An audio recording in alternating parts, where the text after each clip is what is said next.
Halo Happy Investor sekalian, kembali lagi bersama Angga di NH Korindo Sekuritas. Kita hari ini mau bahas ini ya, topik IPO summary, salah satu perusahaan yang akan segera melantai di Bursa Efek Indonesia, yaitu PT Geoprima Solusi Tbk atau dengan kode GPSO. Kayak gimana sih informasi-informasi penting tentang IPO ini? Kita cek sama-sama ya.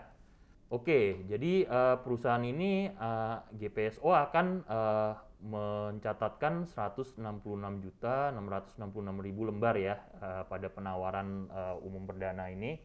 Ini merepresentasikan 25% dari modal yang ditempatkan. Harga penawarannya sudah ditentukan di level Rp180 per lembar.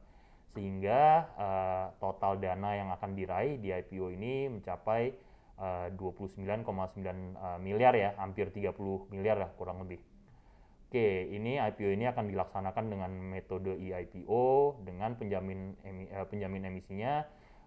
Yang pertama NH Korindo Sekuritas. Jadi sekali lagi kita tegaskan juga ya, kita full disclosure di sini bahwa kami juga salah satu underwriter di sini. Lalu bekerja sama juga dengan PT Surya Fajar Sekuritas. Oke, jadi nanti masyarakat setelah IPO akan memegang 25% kepemilikan dari PT Geoprima Solusi ini. Oke, selain ini ya, lembar saham yang dicatatkan akan diterbitkan juga waran ya, waran seri 1 sebesar sama 166 juta sekian lembar ya, sehingga rasio warannya 1:1. Cukup clear dengan harga exercise di Rp250.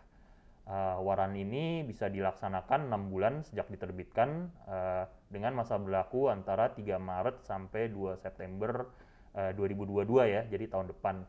Nah, kalau kita tidak mengeksersis warannya, efek dilusi maksimumnya adalah sebesar 10,59%. Oke, ini melanjut jadwalnya ya. Jadi akan segera ini sudah sebentar lagi untuk indikasi jadwalnya. Sampai sekarang dijadwalkan untuk masa penawaran umumnya adalah yang penting di tanggal 27 Agustus sampai 1 September 2021. Lalu untuk perkiraan tanggal pencatatannya di tanggal 3 September 2021. Oke, ini yang penting juga adalah akan digunakan untuk apa sih dana yang dihimpun melalui IPO ini. Oke, pertama untuk belanja modal ini sekitar 30,6% akan digunakan untuk pembelian aset berupa ruko ya dari pihak terafiliasi. Jadi ini kalau teman-teman mau lebih jelas hendaknya dibaca dulu prospektus lengkapnya. Nah, kemudian 36,74% akan digunakan untuk membeli peralatan ya, LiDAR Optek atau Light Detection and Ranging. Ini kurang lebih adalah sebuah teknologi peraba jarak jauh. Uh, Oke, jadi memang ini perusahaan di ini ya masuk ke kategori teknologi karena memang bidang usahanya itu di peralatan yang teknologi tinggi lah, high tech istilahnya. Oke, kemudian untuk modal kerja yang dialokasikan sekitar 20,4% akan digunakan untuk membeli inventory ya berupa unmanned aerial vehicle. Ini bahasa umumnya drone gitu, jadi pesawat tanpa awak dari prinsipal di luar negeri. Lalu sekitar 12,24% akan digunakan untuk biaya pemasaran, promosi dan iklan. Jadi modal kerja lah istilahnya. Oke, untuk lebih jelas apa sih kegiatan usaha perusahaan ini ya? Oke, utamanya adalah itu tadi perdagangan besar mesin ya. Jadi perusahaan ini Geoprima Solusi adalah distributor untuk alat-alat ukur, pemetaan tanah dan laut, mitigasi bencana, monitoring dan pemetaan lewat udara atau fotogrametri ya istilahnya. Lalu juga ada kegiatan penunjang berupa inilah jasa-jasa konsultasi gitu ya. Tentu ini yang berkaitan dengan penjualan alatnya kurang lebih. Oke, ini beberapa produk ya yang dipasarkan atau didistribusikan oleh Perseroan. Ini ada alat GPS, lalu ada Total Station ini berupa alat untuk pemetaan ya dan konstruksi bangunan. Lalu ada Theodolite ini alat untuk mengukur sudut untuk proyek-proyek gitu ya, baik sudut horizontal maupun vertikal.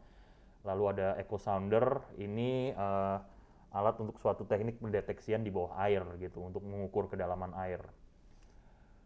Oke, lanjut ini mungkin beberapa keunggulan kompetitif ya dari perusahaan Geoprima Solusi atau GPSO.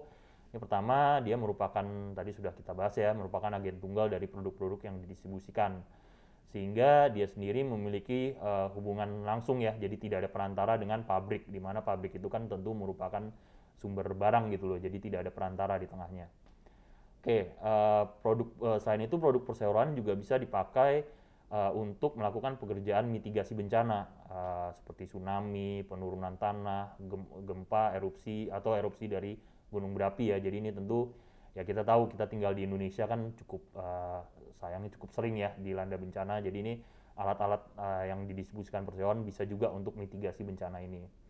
Lalu selain itu perseroan ini juga memiliki pelanggan atau customer dari beberapa perusahaan yang udah cukup dikenal nih. Ada PLN, lalu Hutama Karya, Adikarya, Waskita, dan Bukaka ya. Ini banyak perusahaan-perusahaan ini ya, BUMN ya jadinya yang sudah menjadi klien dari perseroan. Oke, tentu kita nggak harus perhatikan juga resikonya. Oke, mungkin yang sesuai prospektus, resiko utama dari ini ya, yang dihadapi perusahaan adalah keterlambatan penerimaan barang yang disebabkan karena regulasi proses penerimaan barang impor. Kita tahu biasanya kan untuk ekspor impor barang itu butuh perizinan ya, yang cukup ketat gitu. Apalagi sekarang kalau di situasi pandemi juga mungkin banyak keterlambatan gitu ya ini ya. Jadi itu mungkin resiko usaha utamanya dari perseroan ini. Oke, terakhir mungkin kita bahas sedikit ya untuk keuangan perusahaannya.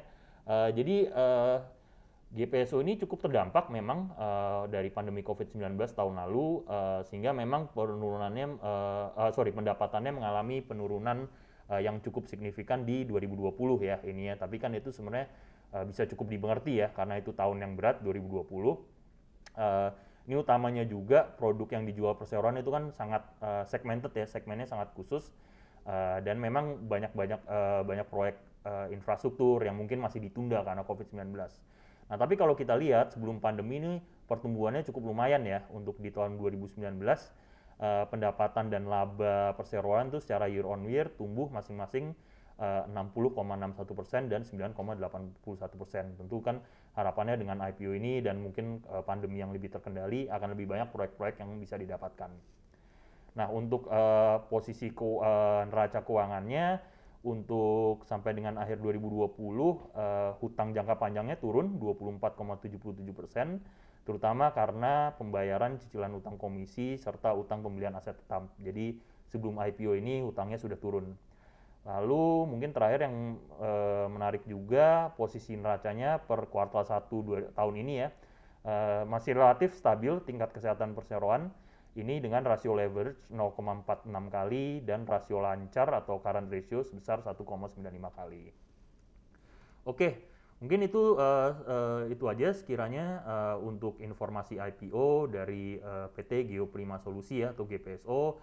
Teman-teman yang tertarik atau mau membeli tentu bisa dilakukan ya lewat NH Korindo Sekuritas karena ini melalui IPO IPO jadi dibuka untuk semuanya. Kalau untuk cara tata cara pembeliannya bisa lanjut dicek aja video tata cara pembelian IPO melalui NH Korindo Sekuritas. Oke, sekian itu aja dari saya. Terima kasih dan salam investasi.